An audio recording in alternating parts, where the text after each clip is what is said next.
تو بھائی 25 دسمبر کو دنیا عیسائیت کو ان کی کرسمس کی مبارکباد دینا، یہ یقیناً ان کے ساتھ ان کے کفری عقائد میں شرکت ہے۔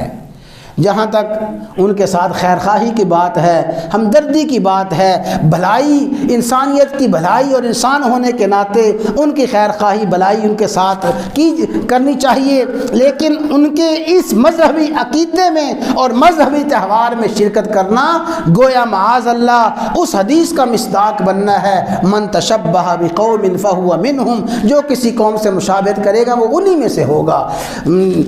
کفار کے ساتھ تعلقات کی 3 قسمیں ہیں، موالات، مدارات اور مواسات۔ موالات دلی محبت اور دلی عقیدت، اس کی کوئی اجازت نہیں ہے۔ مدارات کا معنی ہے ظاہری خوش اخلاقی، ان کے ساتھ ہمدردی اور ان کے ساتھ خوش خلقی، اور مواسات ان کی بھلائی چاہنا۔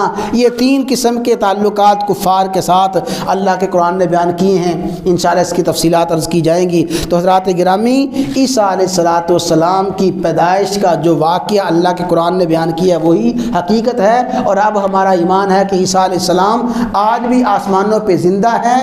کیسے زندہ ہیں؟ نہ سولی دی گئی، نہ عیسیٰ علیہ السلام کی موت آئی، اللہ نے زندہ عیسیٰ کو آسمانوں پہ اٹھا لیا، اور اس وقت تک قیامت نہیں آئے گی جب تک عیسیٰ علیہ السلام کا دوبارہ نزول نہیں ہوگا۔ دوبارہ آسمانوں سے تشریف لائیں گے اور دمشق میں ان کا نزول ہوگا، اور پھر اس روئے زمین پہ رہیں گے، پھر اپنی طبی موت فوت ہوں گے، اور حضور علیہ السلام کے روضہ اطہر میں آپ کی قبر بنے گی۔ یہ عیسیٰ علیہ السلام کے بارے میں وہ عقائد ہیں جو ہر مسلمان کے لیے سمجھنا اور ہر مسلمان کے لیے یقین رکھنا ضروری اور لازمی ہے۔